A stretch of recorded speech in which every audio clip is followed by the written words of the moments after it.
All right, welcome back to this lesson. After some pondering, I've decided to just work through all of the questions all at once. Now, you can stop the video, you can pause it, you can do whatever you need to do as you're going through it yourself, but it's probably just easier for me to record it in one long session. So all of the information at the top, personal details, if you go up here, personal details, the application, the activities, security questions, medical history, family information. I'm just going to pound all the way through this and get done everything here all in one video. So let's dive in and let's do this together. Okay, write your name exactly as it appears on your passport or identity document. They're asking this for a reason. Surname, obviously last name, you guys know what that is. Once again, I'll just stick with my good friend Stephen Gray here. In most cases, I don't think there's going to be anyone from the Ukraine that doesn't have a first name in their passport, but this form is a generic form and some countries don't have that, but it shouldn't apply to you. Last name and then first name exactly as it's written in the passport. If you have a middle name, make sure that you put that in as well. Date of birth, you're going to stick that in here. I'll just put 1995. We'll go with June 1st. And then gender here. And then save and continue. What type of document? Passport. Regular is what it's going to be. And then your country code. You're just going to go down here till we get to Ukraine. Let's just find it here. Keep going down. Let's see if we can find it. There it is. Okay. And what's the nationality of your passport? If you just hit the letter, it will jump down to it. You can do it faster. What's your passport travel document number? You can just put in whatever it is. You guys know what it is. Your passport travel. It's usually in the top right corner of your passport. 6. There we go. And make sure they match. Otherwise, it'll give you an error message. And this is one thing that's helpful because if you don't get it right, it will not allow you to advance, which is one positive thing as you're going through this. It'll help you to make sure you're not making mistakes. Date of issue, we'll just say was the 10th of, we'll say February 2021. And then you can see here, once again, this little tip, your passport needs to be long enough to cover the time you want to be in Canada. If your passport is expiring in, say, a year, don't stress over it. The document they give you will only be valid for a year, but when you get to Canada, you can always extend it. It's not a problem. So if your passport is expiring in a short period of time, it's not the end of the world. Just use it, take whatever they give you. And then once you get into Canada and you're able to extend the passport, you can apply to extend your stay through these emergency measures programs. Okay. Date of expiry, we'll just I can't remember what I put there. We'll just put whatever down. Oh, it's right above me, right there. I'll flip my screen over. Okay. So we're continuing on here. And like I said, don't worry if your passport is expiring. Okay, so February 10th, and then we'll just put here 2026. We'll say it's a 5-year passport. Okay, are you a lawful permanent resident of the U.S.? Well, I guess if you are, you can put yes, but most people are going to have no.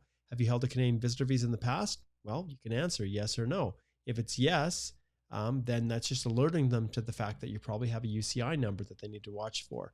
But if it's no, most of you, then it's just going to be no. Do you currently hold a valid U.S. non-immigrant visa? Well, you can answer that one. More often than not, it's going to be no. Are you traveling to Canada by air? And more often than not, it's going to be yes. And then save and continue. This is still personal details. Country or territory where you were born. In most of your cases, it will be Ukraine. If it's not that, then put that in there. And we can just put whatever you want in there. We'll put Kyiv in there. Are you a citizen of more than one country or territory? In most cases, the answer is going to be no. If it's yes, then it's going to prompt you to add more countries. But we're going to leave it at no. Which country or territory are you a citizen of? Well, we are a citizen of Ukraine. I'm a citizen of this country since birth. If you are naturalized, in other words, you immigrated to Ukraine and that's the citizenship that you're going off of, then you're going to put that date that you were naturalized or became a citizen. But generally, it's going to be I'm a citizen of this country, and then it'll pull up the date that you put for your birth. So June 1st, 1995. Okay, and then national identity document. If you have a passport, do not worry about this. You're going to put no. Just save yourself the hassle. Not everybody in Ukraine has a national ID document. Don't worry about it. Just put no. The passport is sufficient. Have you used another name in the passport? If it's yes, then it's going to ask you to put the name. If not, just leave it as no. Save and continue. What is your residential address? This is the address where you currently live. Everybody, the vast majority of people that are applying for this are probably, well, I shouldn't say vast majority. You could still be in Ukraine applying. And if that's the case, then you're going to put your address in Ukraine. If you've fled to Poland or whatever country you're in, and you know the address of where you're staying, that is where you are going. That's what you're going to put for your residential address. Okay. So in this case, I'm just going to go with Poland, and I don't even begin to know the addresses of places in Poland. So just put whatever whatever's in there. I'll just put 123 Main Street, and then we'll put here Warsaw, and then postal code. That's optional. If there is one, you can put it in there. Is your mailing address the same as your residential address? This is another question. So it becomes a little bit challenging. They're not probably going to mail anything to you, but is your mailing address the same as your residential address? You can put no there. If you have a family member in Canada, you can put the mailing address as the destination in Canada, which is, for most of you, that would probably be the case. I'll put Canada. Or if you have a family member or something in the country you're at, in Poland or somewhere else, you can do that. Start typing to find your address. We'll just put it in here. Now I'm in trouble here because it's going to actually want to prompt this. Let me just see here if I can, let's just type it in manually here. Manually input address. We'll save this here. Okay, let's see if is it going to let us manually? There we go. Okay, so we'll manually do it here. So I'll just make this 123, same thing. Obviously this isn't it. Okay, we'll put 123 Canada Avenue. Okay, you guys get it. You're just going to fill in the information here for your address, apartment, PO box. Don't worry about that. These are optional. Street number. Sorry, I made a little mistake here. The street number is just the number. And then we'll put here Green Avenue. And then city or town, we'll say Carmangay, Alberta, which is my hometown. TOLOTOLON.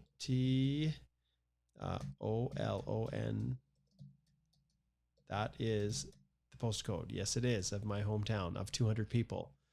Countries or territories of residence. List your current country or territory of residence, then add all other countries or territories where you've lived for the past 5 years for more than 6 months. So remember that you're putting your current one, okay? So we're going to add it in, the current country. If it's Poland, then you're going to put Poland down here. What is your status in the country or territory? For national, other, protected person, refugee, claimant, student, visitor, worker. You could put foreign national, would probably work for most of them. If you actually have status in one of these other ones as a protected person, whatever status you were granted, you're going to put it in there. More often than not, maybe there's an other, and then you're going to other details. You can put whatever the status is based on the document. Every country is a little bit different. It's not a big deal. Just try to be as accurate as you can with what it is. Okay. And then when did you get there? So maybe 2022, March, maybe you just got there on the 12th. Okay. And so you put that in there. You must select one address where you currently live. This is where I currently live. So if you currently live in Poland, that's where you currently live, and then you're going to save it. Okay. Once you've got that in there, you can see here that it populates it down here. If you need to change it, you can edit it. Otherwise, it's good to go. Remember, what it's asking right now is what your address is, and it wants to know your mailing address. And I've put a mailing address in here in Canada. If you have a contact, you do the same thing. And then it wants to know your current country or territory of residence. And then it says add all other countries where you've lived in the past 5 years for more than 6 months. So this is where you're going to add in here. You're probably going to put Ukraine in here. Okay, what is your status in that country? A citizen. And then from what year? Well, you go back 5 years. So as of today, I would go back to, let's see, 2000. Oh boy, it's all a blur, isn't it, everybody? March. And then we'll say, well, as of doing this today, it's the 21st. I'll just go back to the 20th. And then I will, you must select one. This is where I currently live. No, it's not. And then till when did you come? And then, so you're going to then update it here, 2022, March. And then, boy, I can't remember what we put here. I can't remember what day we put for the other one. This is the fun part. Okay, well, this is a good classic example. Dang, I couldn't remember. Well, we said that we got here on March the 12th. Okay. If you guys knew, it's like after midnight, I'm recording this. So the 12th, which is this one here, to make sure it lines up. Okay, then we save it. And I can't make mistakes on here. It has to be accurate. So I've gone back. I've got all the places I've lived for at least 6 months or more in the past 5 years. If you have more, then you're going to fill it out. Okay. And, all right. So then we save and continue. All right. Then we're on to the next part. We're still personal details. Biometrics, fingerprints, and photo of the applicant. You should check the status of your biometrics to see when they expire. The document you're applying for can't be okay. So the reality is, if you've never done biometrics before, then you're going to put no here. If you've given your biometrics within the past 10 years, then you may not need to do it again, and that's where you're going to put yes. But for the vast majority of it, it's going to be no. So you will be required to submit your biometrics. Now, there is no fee. See, this is created for other processes, and they've kind of hybridized it for this process. And you can see some people may be fee exempt, which is you. So then we go save and continue. Great. And now you can see we're jumping ahead. We're already on activities. Great. Post-secondary education history. Yes, if you have it. And post-secondary is after high school, university, college, or vocational. Okay. You don't have to have completed any degree or diploma. They just want to know what you're doing. And ultimately, if you haven't done anything, then you're going to answer no. If you do have post-secondary education, then you're going to add it in here. So add name of the institution. We'll say Ukraine University. Bear with me, guys. I know I'm just putting dummy information in here. We'll go 2015, and we'll say you started in September, and you went to 2019, and we'll say April. Okay. Level of study. And remember, if you are university, then it's going to be university. If it's college, it doesn't make a big difference. Master's, doctorate, choose the one that applies to you. Field of study, whatever it is. And then the address. This is where you studied. Okay. So in this case, we'll say that this was in Ukraine as well. And then the street address, 123 Main Street, city or town. We'll just say Kyiv, and then we'll save it. Okay, and you'll see it's here. Once again, you can edit it if you need to. All right, and make sure you include, as it says here, have you ever studied? So you want to be comprehensive. Why do you want to be comprehensive here? Because what if you're applying for permanent residence to Canada, express entry or something like that, and you don't include all of your post-secondary education in here? Remember, it doesn't have to be something that you've actually completed. It can be, partial. All right. But you want to put it all in here and be as accurate as you possibly can, because if you rely on education for qualifications for any permanent resident program in the future in Canada, they're going to look back and wonder, well, why didn't you put complete information in here? So don't be lazy, fill it out. Okay. Work history. It asks, and as well as military police history. So that's where it starts. Did you serve in any military, militia, security organization, police force? Whether it's non-obligatory service, reserve, or voluntary units. If it's yes, then you're going to add the information in. If it's no, then you're going to know in advance. Okay. Give details of all of your employment and activities since the age of 18. This is painful. This is really painful. I don't know why they had to go back 18, and they could have just done 10 years, but it is what it is.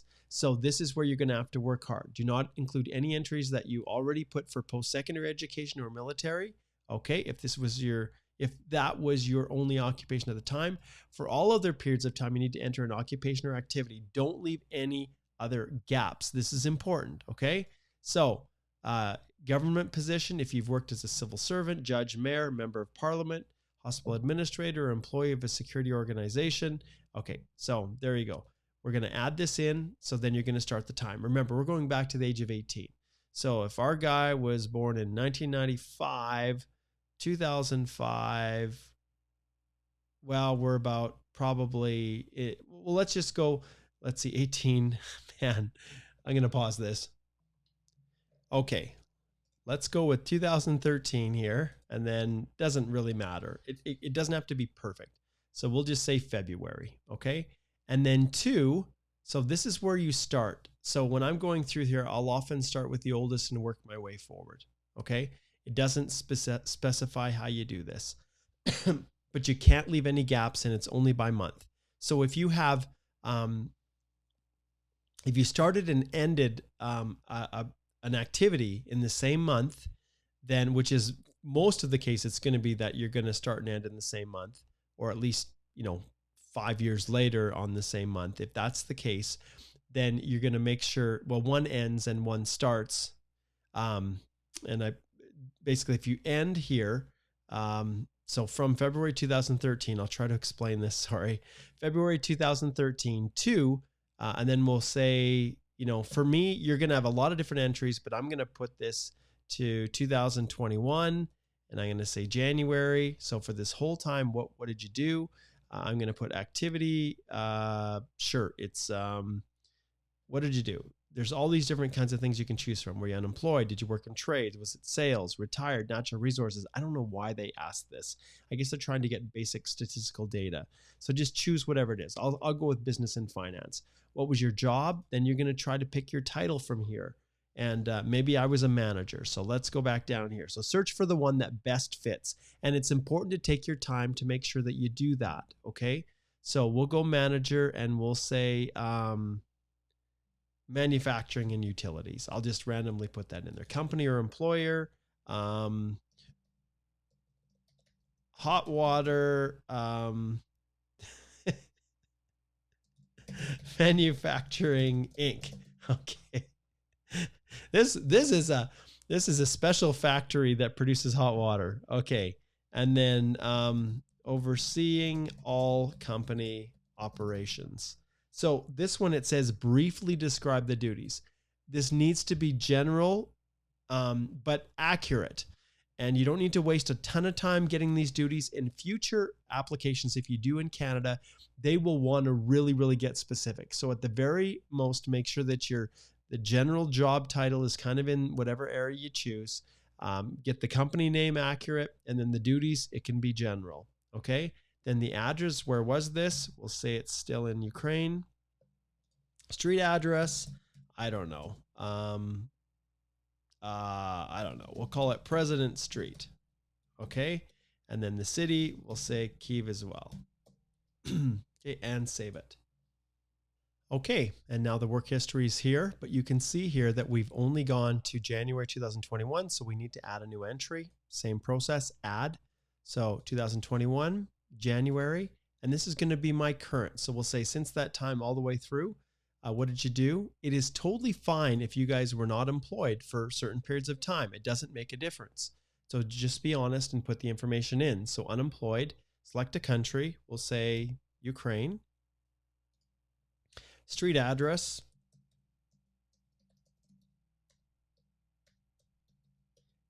And city or town, we'll just say Kyiv again. Okay, we'll save and add it. And now you can see that we have created an entry that covers the whole 18 back to we're 18 years of age. And so now we can click save and continue. And if you did something wrong, it wouldn't allow you to advance. During the past 5 years, have you traveled to a country or territory other than the one where you're a citizen? So not Ukraine. And if you've just traveled to, say, Poland, then you don't need to include that trip in here. You may have made previous trips to Poland, and if that was the case, then you're going to put those in there. If you truly never traveled outside of Ukraine, my apologies, and you arrived in Poland only because of this crisis that, this war that's going on, then you're going to put no. And if no, then you're going to be able to advance. But we're going to put yes, we did have a travel. And I know that you guys have traveled all over creation. Many of you have traveled multiple locations, especially with the EU. There's going to be another video in this another lesson that will talk about a strategy we use to just trying to track and document all your travel history, because we know a lot of you will have had it. Letters of explanation are our secret sauce to help make sure that if you can't remember something perfectly, you can at least explain it in a separate sheet. And that will be uploaded in the document section in the additional info portion. And we'll show you how to do that a little bit later. Tell us more about your travel. So we're going to add one here. So we're going to say we went in 2019, June to 2019. And once again, if you traveled within that month, let's say you left June 27th and you arrived there July, or so you went there, you made the trip June 29th, and then you returned in July. Then you're gonna put that in there just like this, and then you're gonna choose the country or territory. Let's say we went to Portugal. We say we went to Portugal, okay? And all right, so once you're here, location, we'll say Lisbon, not Lisboa. Okay, and purpose of travel was vacation, or it could be a holiday. It doesn't matter. That's what you can put in there, and then we save. Okay, and then that entry is in there, and you're going to do the same for all of them. Remember, they want to know where you've traveled in the past 5 years. So you just have to go back 5 years, no longer.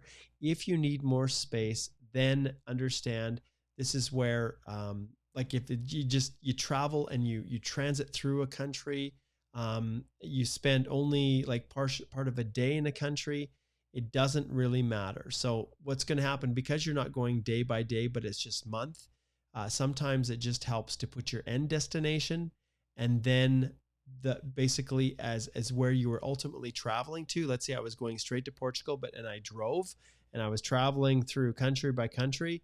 Then in this case, I would leave it as Portugal as the trip. That's where you went. And then if you felt you really wanted to be thorough, in a letter of explanation, you could indicate, on the way to Lisbon, I also drove through all of these countries, Spain, whatever, France, however you ended up in Portugal. And that's what you would do in a letter of explanation, just to make it thorough. And there's a place, like I said, that you can upload. All right. So don't leave any gaps, and make sure that you, follow the stamps in your passport. Make sure you're not missing any there, and do your very, very best to remember. Okay. Then we're going to save and continue. Travel history.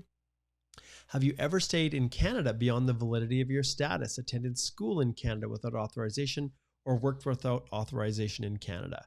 You need to make sure that you tell the truth. Don't misrep, okay? And if you feel like this answer might be yes, then guess what? Then connect with one of the firms that are offering pro bono services, okay? We're going to say no. Have you ever been refused a visa or permit, denied entry to, or ordered to leave any country or territory? This is super important. Now, just because you may have been refused a visa or denied entry or ordered to leave does not mean it's going to prejudice you, and does not mean that necessarily that you are going to be barred from coming to Canada. But if you answer no and the answer is yes, that can result in a misrepresentation finding. And even if it's Canada has information sharing agreements with the UK, with Australia, with New Zealand, with the United States. And so if you put no here and the answer is yes, Canada will know for sure. But even then, any other country, you absolutely want to answer truthfully. So let's say it was yes. Provide as many details as possible, what happened and why. This will help with processing your application. So then you can say here, and you can see if you've been issued a permit since that refusal, provide the document number with the date of issue or expiry date. Okay. So they're just trying to show that, okay, you were refused once, but then it was approved. So you can put here in 19, I was refused a study permit to Canada.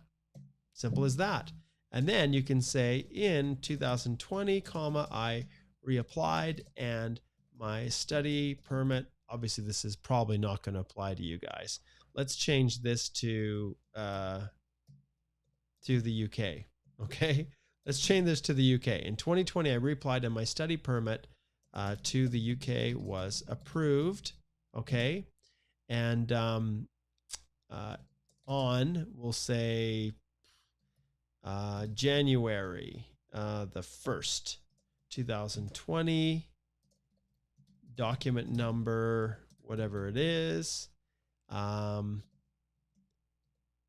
issue, and then the issue date, which I think we've got this on January the 1st. What we can put in was, we'll put here, issued on January the 1st, 2022 or 2020, document number, and expiry date. January the 1st, 2022, 21. I don't know. Okay, you guys get it. I'm on the fly here. This, like I said, is minimum viable product, but that's basically, make sure that you hit on all of this. Okay, save and continue. Next, criminality and security. Super important, guys. Please, please be honest with all of this. Have you ever committed any crimes in any country or territory? And you can see they specifically say a DUI or something like that. You have an obligation to answer yes. And if yes, you fill the information in. If it's no, you leave it no. Have you ever been arrested for any criminal offense in a country or territory? No. Have you ever been charged for one? No. Have you ever been convicted of one? No. Okay. Once you've answered these, then you save and move on to the next one. Have you ever been, and look at here, have you ever been a member or associated with any political party or other group or organization which has engaged in any act, in or advanced violence as a means to achieve a political or religious objective, or which has been associated with criminal activity? This is bad stuff. This is stuff where it's subversive stuff. So it's not defending your country in a war. This is like when you're trying to overthrow organizations or governments. Okay, so that's a no. And then, have you ever witnessed or participated in the ill treatment of prisoners or civilians, looting or desecration of religious buildings? You can see this is bad stuff. Okay, and you know this isn't going to be you guys, but if it is, you need to disclose it. Have you had a medical exam?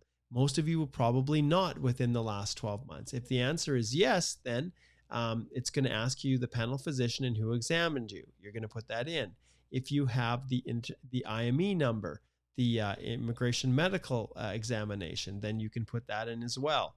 If it's no, then you're going to put no. And then you acknowledge that the immigration medical exam that is required is being waived, and that you may have to get it when you come into Canada if for whatever reason you know you have a communicable disease or other or something that would affect Canada and its population. So you acknowledge it. Yes, I acknowledge it.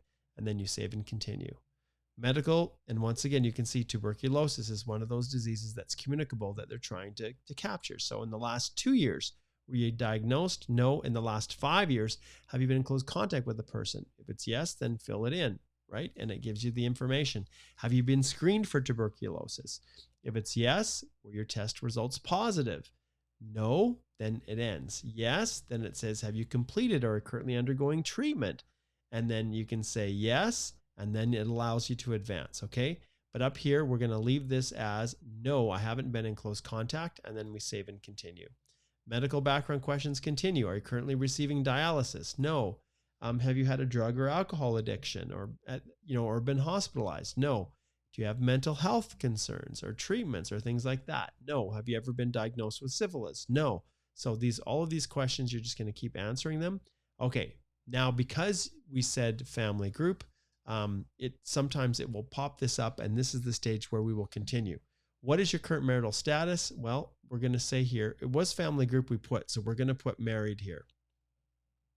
Date of marriage, doesn't matter. Put whatever date it is in here. Doesn't really make a difference. Name of the spouse or partner. So we'll put here Gray, and then we'll put here Jennifer. Okay. And then date of birth, well, she's probably my age. We'll see 1995, and she's like May the 1st. Country or territory of birth, it might be the same as yours, Ukraine. Present occupation, well, maybe she is a homemaker. Maybe she's home with the kids, and that's totally fine. Is the address the same as yours? Yes, they're with me. Will your spouse accompany you to Canada? Answer yes.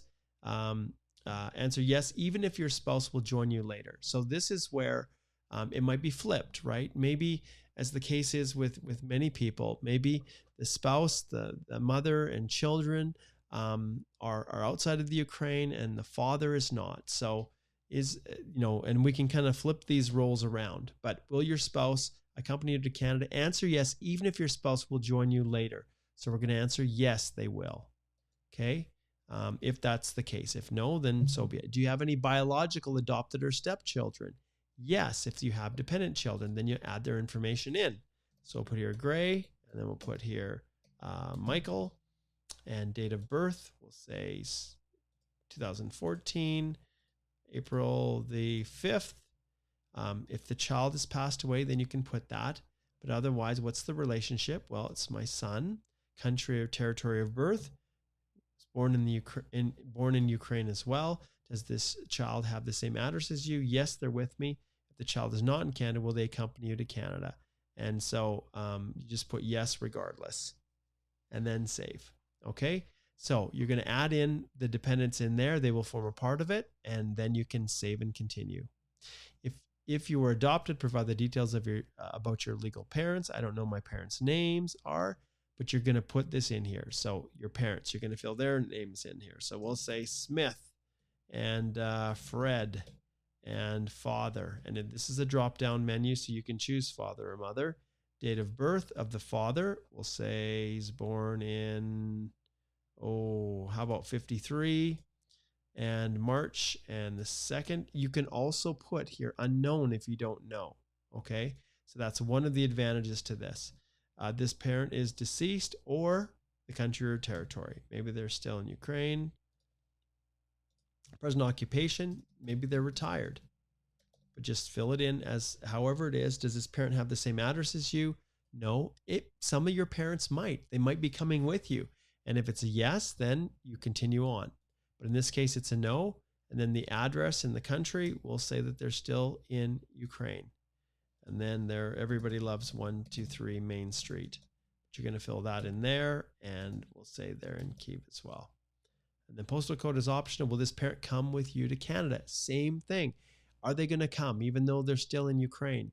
If it's yes, then you're going to put yes. If it's no, then it's going to be no. All right. So we'll save this. And you're going to do the same thing for both of your parents, okay? Father and mother. And then we'll save and continue. Language of the applicant. What is your native language or mother tongue? So maybe it's Ukrainian. So we'll go down here and we'll say my native tongue is Ukrainian or Russian. Can you communicate in English or French?